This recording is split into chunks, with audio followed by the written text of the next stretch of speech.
वाणी है ना, ये हमें कैसी बोलनी चाहिए, कड़वी या मीठी? ये हमारी जो वाणी है ना, हमें तोल और मोल करके बोलनी चाहिए। हम क्या बोल रहे हैं, इसका आगे क्या अभिप्राय निकलेगा, क्या अर्थ निकलेगा। क्योंकि जो महाभारत का युद्ध हुआ था वो केवल एक वाणी के ही कारण हुआ था। इतना महान विशाल युद्ध हुआ। एक बार की बात है, ये दुर्योधन अपने महल में जा रहे थे। वो महल कैसा था? जल में थल दिखता था और थल में जल दिखता था।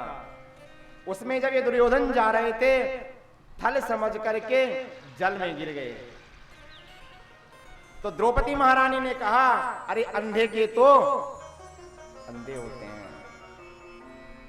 देखो ऐसी वाणी उस दुर्योधन के मन में चुभी कि इतना विशाल महाभारत का युद्ध हुआ।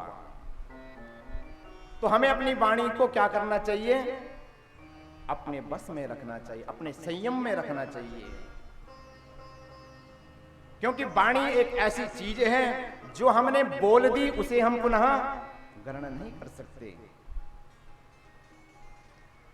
एक गांव में एक प्रधान जी थे, हर गांव में होते हैं। उन प्रधान जी ने एक सुंदर मकान बनाया अपना, और वो मकान बनाया और मकान का जब मुहूर्त किया, उद्घाटन किया, तो क्या किया? सभी गांव वालों को बुलाया, निमंत्रण दिया, पूजा पाठ की, हवन किया। और जब सारे लोग प्रधान जी को बधाई दे रहे थे कि वाह प्रधान जी, बहुत अच्छा मकान बनाया है, बहुत बढ़िया मकान बनाया, लेकिन एक औरत, एक माता वहां आई और कहा प्रधान जी से कि प्रधान जी, आपने मकान तो बहुत बढ़िया बनाया है। क्या बनाया? बहुत अच्छा भवन बनाया, लेकिन इसका जो दरवाजा है ना, वो थोड़ा छोटा बनाया। कैसा बनाया? छोटा बनाया। जब आप मरोगे ना तो आपको बाहर कैसे लाएंगे? प्रधान जी ने बोला, अरे वाह, यहां कहां इतनी बधाइयां आ रही है, यहां कितना खुशी का माहौल है, और आप मरने और मारने की बात कर रहे हो। चलो, प्रधान जी ने बोला चलो कोई बात नहीं। पीछे से उसका पति आया।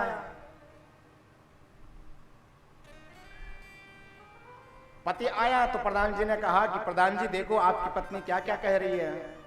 बोला इसको कहां अक्ल है, ये तो मूर्ख है। अरे प्रधान जी, जब आप मरेंगे ना, आपको बाहर निकालने की क्या जरूरत है? आपके टुकड़े काट काट करके हम बाहर निकाल देंगे। प्रधान जी बोले, वाह जी, पत्नी और पत्नी, उससे भी सुभान अल्लाह। लेकिन प्रधान जी ने उन दोनों को उठाया और उसी नए कमरे में बंद कर दिया। पीछे से उनका पुत्र आया और खोजते खोजते आया कि प्रधान जी, मेरे माता पिता भी आपके घर के उद्घाटन के कार्यक्रम में आए थे, आपने मेरे माता पिता को देखा क्या?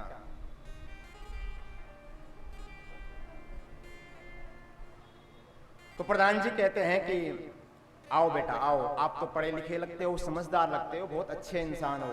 देखो आपके माता और पिता कितने मूर्ख हैं। हमने मकान का इतना सुंदर मकान बनाया, इतनी सुंदर पूजा अर्चना की, लेकिन आपके पिता ऐसा कह रहे हैं कि आपको काट काट के टुकड़े टुकड़े करके बाहर निकालेंगे, और आपकी माँ भी ऐसे कह रही है। पुत्र ने कहा, अरे प्रधान जी, मेरे माता और पिता तो क्या हैं? मूर्ख हैं, उनको कोई समझ नहीं है। आपको बाहर निकालने की क्या जरूरत है? आपको काटने की क्या जरूरत है? अंदर ही चिता बनाएंगे और अंदर ही आपको जला देंगे। बोली जगदम्बा मैया की। तो ये क्या होती है? वाणी होती है। हमारी जो वाणी होती है ना, इस वाणी को सोच करके और विचार करके बोलना चाहिए कि हम क्या बोल रहे हैं, इसके आगे इसका तात्पर्य क्या होगा।